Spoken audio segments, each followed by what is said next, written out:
Bonjour à toutes et à tous. Nous allons commencer notre temps de culte. En fait, je vous explique avant de démarrer. Nous sommes dans une phase de test. Nous allons essayer l'écran pour voir si ça marche bien. Alors, pourquoi on met un écran là? Donc, il y a quelques raisons, je vous explique.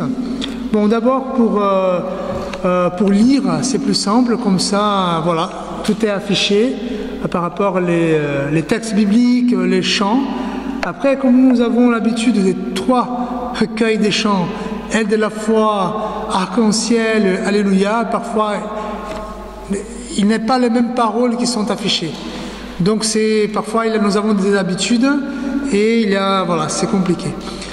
Après, pour moi, le plus important aujourd'hui, c'est par rapport aux enfants. Pourquoi? Parce que moi, je suis dans une recherche par rapport à l'avenir de l'Église et finalement, j'ai découvert qu'on voulait bien avoir des enfants, mais nous ne faisons pas un culte pour que les enfants se sentent bien. Et donc, je pense pas seulement à mes enfants, mais j'ai des exemples vivants chez moi. Pour les enfants qui sont en train d'apprendre à lire, c'est très difficile le recueil des chants. Voilà, les chants qui sont partagés avec les partitions, tout ça. Et ça, c'est un atout pour qu'ils puissent participer de la vie de l'Église. Même les images, quand il y a des choses pour les enfants, voilà. Mais ce que je vous demande, c'est vraiment presque une supplication. Essayez de nous faire part, aux conseillers, de ce que vous trouvez par rapport à l'écran. Si vous l'aimez, dites-nous. Si vous ne l'aimez pas, dites-nous aussi. Pourquoi? Parce que les conseils ne peuvent pas prendre une décision sans savoir si ça vous aide ou pas. D'accord? Nous sommes dans une phase de test. Ça ne veut pas dire qu'on va le garder pour toujours, mais on voit si cela va nous aider en tant que paroisse. D'accord? Promis? À la lettre de Paul aux Corinthiens, il nous a dit: « Ne savez-vous pas que votre corps est le temple du Saint-Esprit? Ne savez-vous pas que votre corps est le temple du Saint-Esprit qui est en vous, et vous avez reçu de Dieu, et que vous ne vous appartenez point à vous-même, car vous avez été rachetés à un grand prix. Glorifiez donc Dieu dans votre corps et dans votre esprit, qui appartiennent à Dieu. » Il dit encore: « Ne savez-vous pas que vous êtes le temple de Dieu et que l'Esprit de Dieu habite en vous? Si quelqu'un détruit le temple de Dieu, Dieu le détruira, car le temple de Dieu est saint, et c'est ce que vous êtes. » Ce que Paul est en train de nous dire, il prend l'image de l'Ancien Testament où le temple, c'était le lieu de l'habitation de Dieu. Et donc il va dire que nous, en tant qu'Église, d'une façon individuelle et d'une façon collective, nous sommes ce temple où Dieu il habite. Et donc, il va nous donner cette loi en disant que nous devons éviter tout genre et toutes sortes de péchés parce que nous sommes le temple du Saint-Esprit. Voilà les prescriptions, les lois de notre Dieu. Et maintenant, dans toute humilité, je vous invite à penser à votre vie et humblement demander pardon à notre Dieu. Nous allons le faire par une prière, mais aussi, même assis, je vous invite à chanter les 2 premières strophes de chant « Tel que je suis ».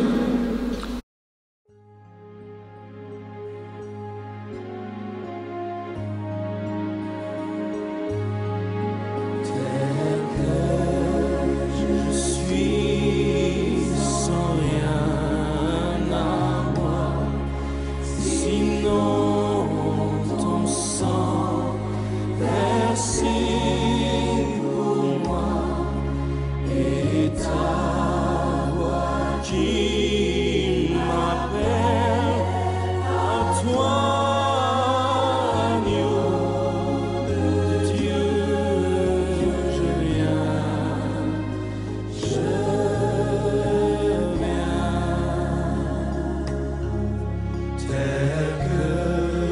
Je suis ton cœur est prêt à prendre le mien tel qu'il est pour tout changer.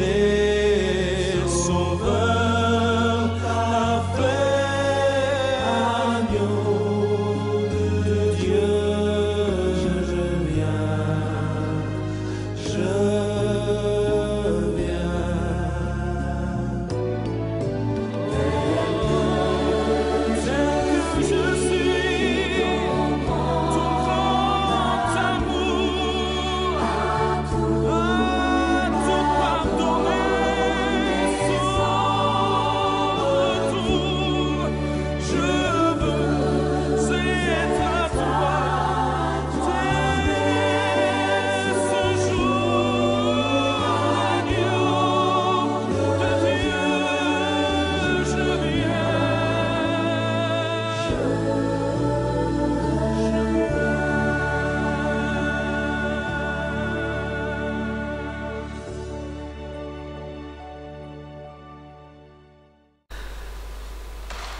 Moi, j'ai décidé de faire un chemin avec vous. Donc, méditez à cette lettre, à la lettre de Paul aux Éphésiens. Donc, nous allons faire une série de prédications sur cette lettre. Pourquoi? Parce que cette lettre elle est très importante pour nous les chrétiens. Il y a Saint Augustin qui a dit qu'il y a deux façons de vivre la foi. Il va utiliser des mots difficiles en latin, mais il dit qu'il y a la foi à laquelle nous croyons. Il n'y a pas d'explication, c'est juste notre cœur qui croit et c'est tout. Il y a la foi par laquelle nous croyons, ça veut dire des explications que nous avons et qui nous aident à comprendre et qui nous aident à croire. Par exemple, je suis certain que vous êtes bénis par notre union ici. Nous sommes l'Église et nous sommes bénis par cette union. Et quoi qu'on dise, on ne peut pas trop expliquer ce qui se passe. Mais il y a quelque chose de surnaturel. Pourquoi nous venons, pourquoi nous quittons trop tôt le matin, dans dimanche, pour être ici? Mais la lettre aux Éphésiens va nous aider à comprendre comment ça marche, comment l'Église elle marche. C'est pour ça que je vous invite à faire ce chemin. Voilà, comme nous le savons, nous sommes tous des pèlerins. Et avoir des indications dans notre chemin, c'est très intéressant. Et donc nous allons marcher sur le chemin de cet épître. Évidemment, nous n'allons pas rester des années sur cet épître, mais nous allons essayer de trouver des vérités pour nous.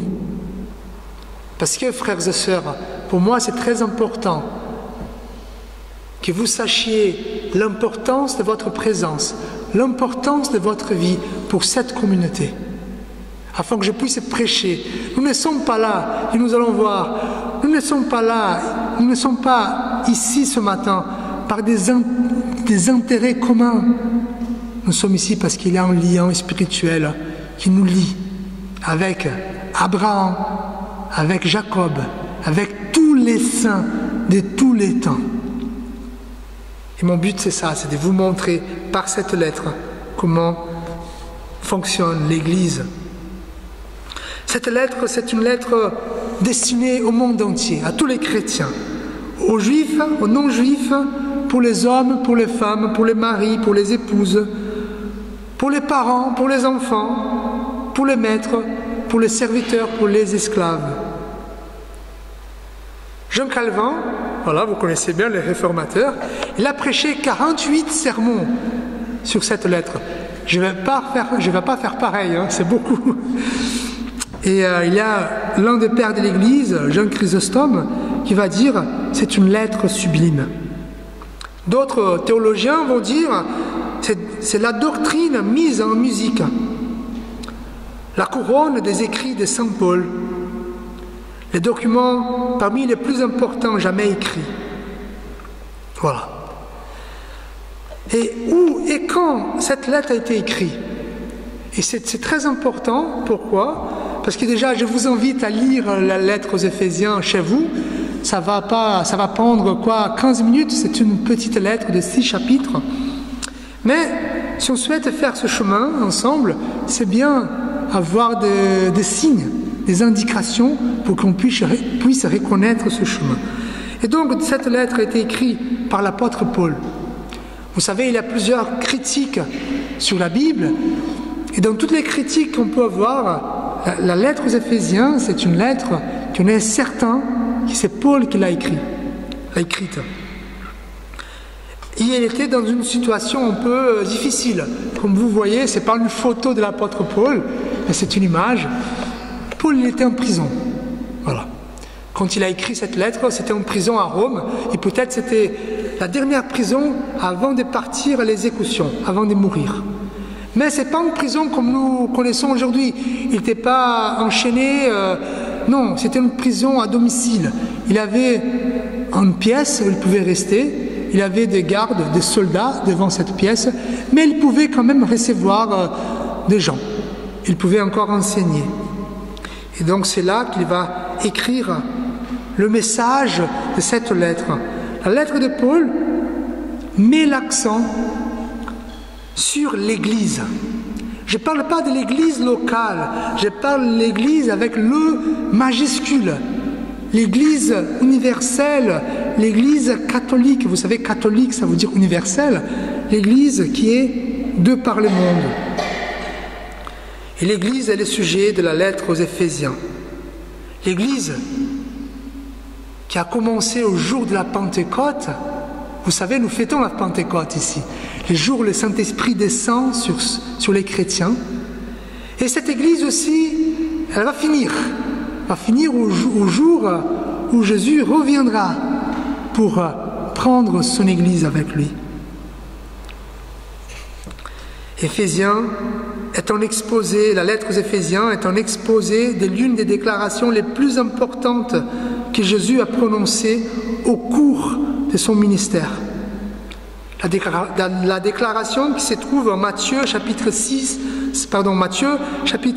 verset 18, où il dit « Je bâtirai mon Église, et les portes du séjour des morts ne l'emporteront pas contre elle. » Voilà. Une lettre qu'on peut diviser en 2 parties.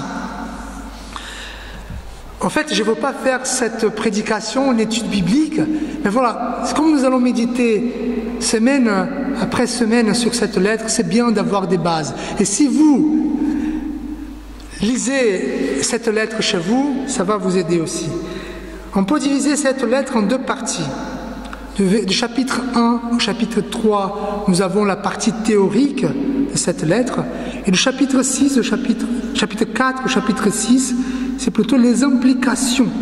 Donc d'abord, Paul il va donner tous les principes, le développement de la doctrine de l'Église. Et du chapitre 4 à 6, les implications de ces doctrines. Les implications communautaires de la doctrine de l'Église.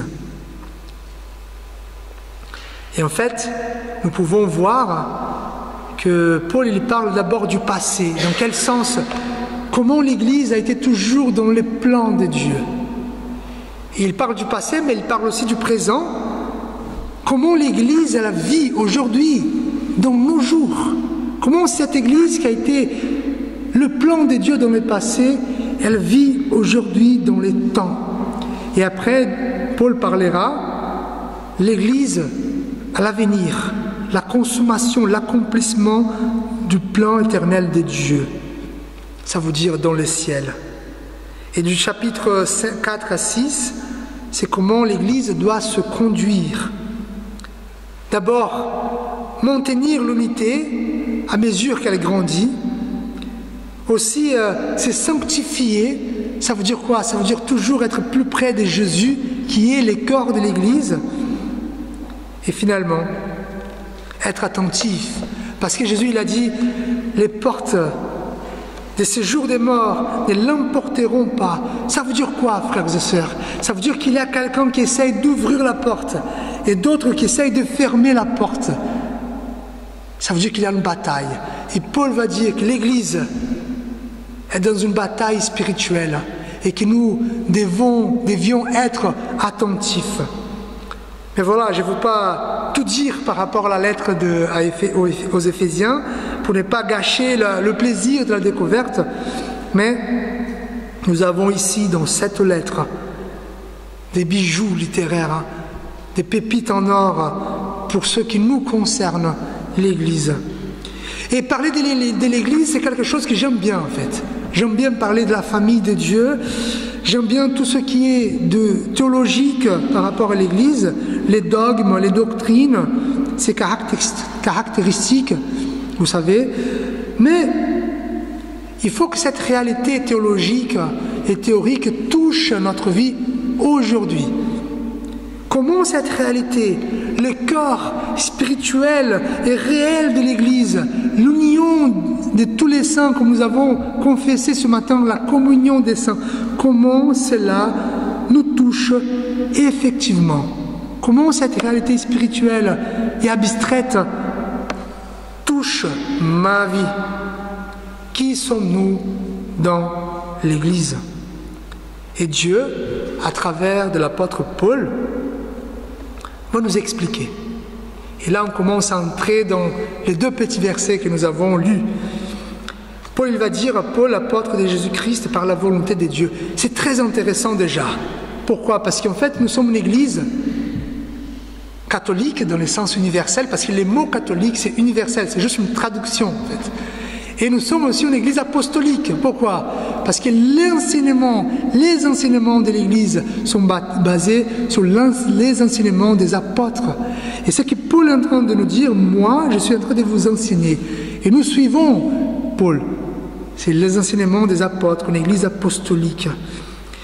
Et en fait, avant de parler de la beauté, de la théologie de l'église, il souhaite avant tout nous dire qui nous sommes. Qui nous sommes et comment je me place dans cette église catholique et apostolique. Nous ne pouvons pas marcher ensemble si nous ne savons pas qui nous sommes aux yeux de Dieu. Et quelle est la première définition de l'apôtre? Paul, apôtre de Jésus-Christ par la volonté de Dieu, aux saints qui sont à Éphèse. Voilà. Paul s'adresse à nous. Et qui nous sommes? Nous sommes les saints. Alors, les saints, ce mot-là en grec, a été toujours lié en rapport par rapport à tout ce qui est cultuel. Ça veut dire les choses qui sont séparées pour un culte. Donc saint, ça veut dire quelque chose forcément des religieux. Voilà, déjà. Et si on prend l'Ancien Testament comme exemple, c'est la base évidemment du Nouveau Testament, tout ce qui est saint, c'est pour les cultes à Dieu, un peuple saint. Le temple a été saint. Des sacrifices saints. Il y avait même un jour qui était saint. Le Shabbat, le samedi, un jour saint. Tout ça pour un culte à Dieu. Et le Nouveau Testament, il y a une nouvelle couche qui est rajoutée. Il y a les choses, évidemment, saintes, les lieux, mais aussi des personnes qui sont décrites comme des saints. Voilà. Ce sont des personnes qui sont séparées pour un culte à Dieu. Et donc, quand on parle des saints, on parle des gens qui sont séparés pour les cultes à Dieu. Vous vous rappelez de l'exemple que j'ai donné aux enfants, là, quand on ramasse des coquilles? Voilà, la coquille avant appartenait à la mer. Et quand on la ramasse, elle nous appartient. Et donc, c'est un genre de sainteté. Mais Dieu nous prend. Et maintenant, nous appartenons à Dieu. C'est ça la vérité. C'est ça c'est le sens d'être saint. Tout bien considéré dans le contexte de la Bible, Ancien et Nouveau Testament, les saints parlent des croyants qui peuvent s'approcher et appartenir à Dieu. Seulement parce qu'ils ont reçu le droit par la grâce de Christ. Frères et sœurs, C'est une vérité. Et avant tout, nous sommes saints. Nous appartenons à Dieu. L'Église est une communauté des gens qui appartiennent à Dieu. Évidemment, il y a des questions qui nous viennent à l'esprit. Alors, pour beaucoup, devenir saint ou être saint, c'est le résultat d'un effort personnel. Ça veut dire qu'il faut que j'ai une conduite, il faut que j'ai un comportement moral et éthique parfait. Ce que Paul est en train de dire, c'est pas du tout ça. Être saint, c'est d'abord par la grâce de Dieu. Et donc nous devenons saints parce que Dieu nous a choisis. Évidemment, le chemin de sanctification, c'est une autre chose. En fait, je suis séparé et j'aurai des actions, des attitudes de quelqu'un qui appartient à Dieu, évidemment. Mais ce n'est pas par mes mérites, par mes efforts, par mon comportement moral et éthique que je deviens saint. Donc, déjà, malheureusement, frères et sœurs, et heureusement, l'Église est une communauté des gens qui appartiennent à Dieu. Très bien. Mais des gens qui ne sont pas parfaits. Voilà. Donc ça veut dire, même moi en tant que pasteur, et pour ceux qui sont les plus anciens, nous ne sommes pas parfaits. Ça veut dire que ceux qui sont à côté de vous là, ils pêchent encore. Et vous n'allez pas trouver des gens parfaits dans les églises. Vous allez trouver des saints qui appartiennent à Dieu, mais en cœur des pécheurs. Et c'est ça la deuxième question qui peut nous évoquer, qui peut nous venir à notre esprit ce matin. Est-ce que je peux être saint, en même temps saint et pécheur? Est-ce que ça peut marcher ensemble? Est-ce que si Dieu m'a séparé pour lui, pourquoi je continue encore à désirer les choses qui vont contre la volonté de Dieu? Alors déjà, Dieu a créé tout très bien. Voilà, tout a été bon. Même les êtres humains ont été créés bons. Pourtant, le péché de nos premiers parents a touché toute la création parfaite de Dieu. Adam et Ève. Alors, je vous donne un exemple. Soit disant que vos parents sont nés très riches. Vous venez de père la mère bourgeois. Mais, après le mariage, ils ont fait quelques bêtises, ils ont appauvri. Ils deviennent pauvres. Voilà. Et donc, ils vont vous avoir. Donc, vous êtes nés pauvres. Ça veut dire que ce n'est pas parce que vos parents sont nés riches, mais ils ont tout perdu. Et maintenant, vous n'êtes pas riches, vous êtes nés pauvres. C'est un peu ça. Adam et Ève ont tout reçu de la part de Dieu, mais nous sommes nés d'Adam et Ève. Ça veut dire qu'ils ont tout perdu. Et nous avons hérité, si vous voulez, cette pauvreté de la part d'Adam et Ève. Et nous avons hérité le péché. Mais il y a un pasteur qui va faire des questions, et je trouve très intéressant. Sommes-nous uniquement d'horribles pécheurs corrompus et sales? Notre identité se résume-t-elle à cela? Même en tant que chrétien, l'histoire s'arrête-t-elle là pour autant? Est-ce que nous pouvons nous définir seulement en tant que pécheurs? Non, nous sommes des saints. Évidemment, nous commettons des péchés, mais ce n'est pas le péché qui nous définit. C'est notre sainteté. Évidemment, je pense qu'il y a des confessions chrétiennes qui voient à plusieurs facettes cette réalité. Par exemple, nous, les calvinistes, nous sommes plutôt centrés sur le péché, la dépravation totale. Donc vous savez, les protestants sont un peu tristes. Les réformés sont un peu tristes, voilà, parce que c'est la dépravation totale. Mais il y a les luthériens qui mettent l'accent sur la foi. On croit et voilà, ça va être mieux. Déjà, quand on rentre dans un temple luthérien, on voit beaucoup plus de couleurs, vous voyez. Il y a les catholiques qui croient aussi dans cette réalité, mais dans la réalité des transformations.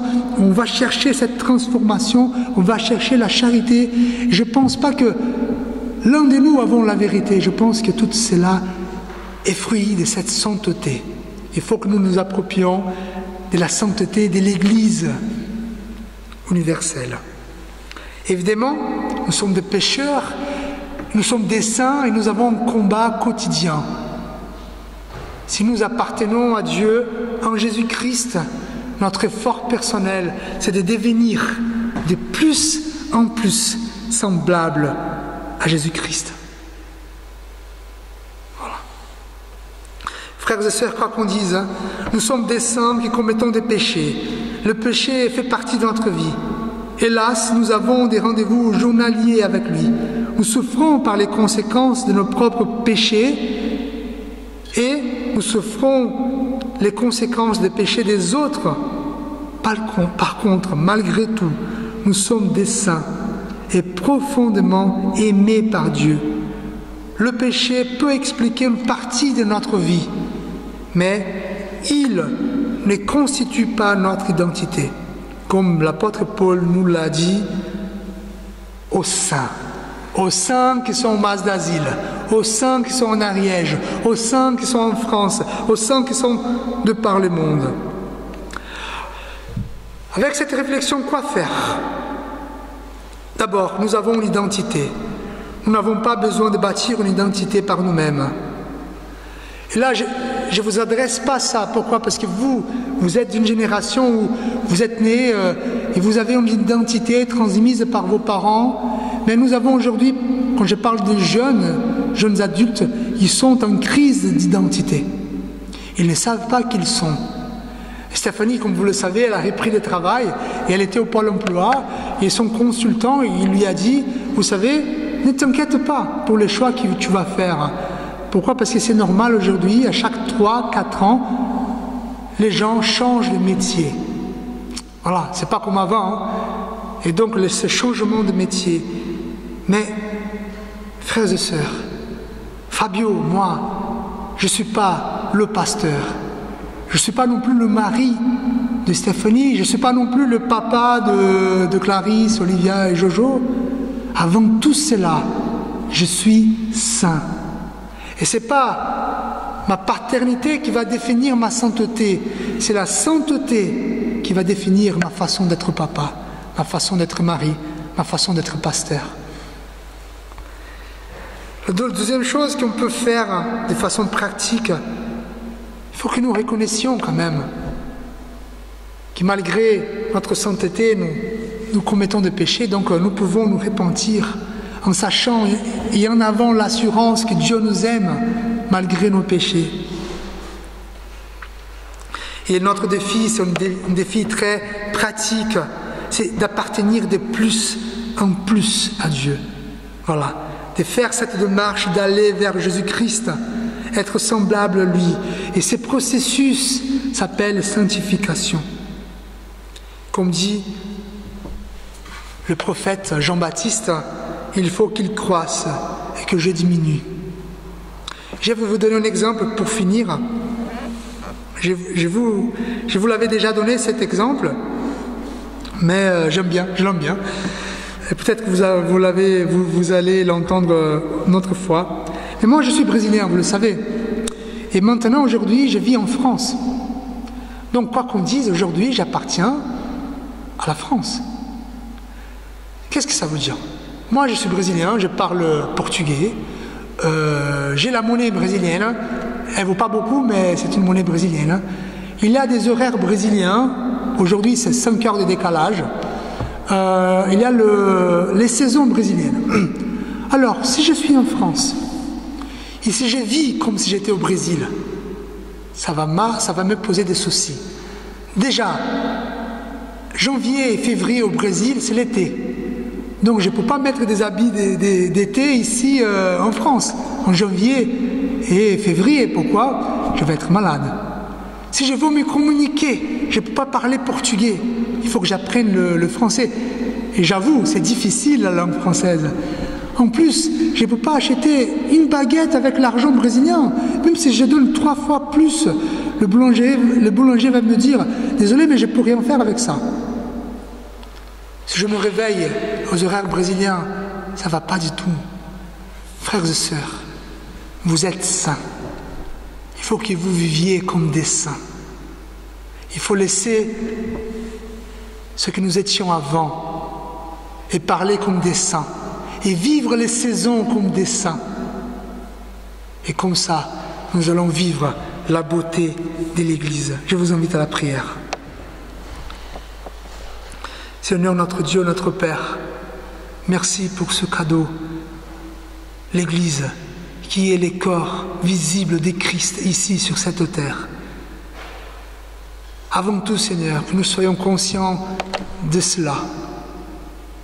Avant qu'on fasse des efforts pour vivre l'Église, pour être dans l'unité, pour mettre nos dons à disposition de nos frères et sœurs, mais que nous reconnaissions et que nous sachions quelle est notre identité.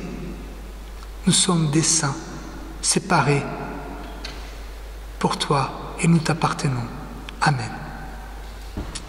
Je vous invite à vous lever, frères et sœurs, pour l'exhortation, la bénédiction de notre Dieu.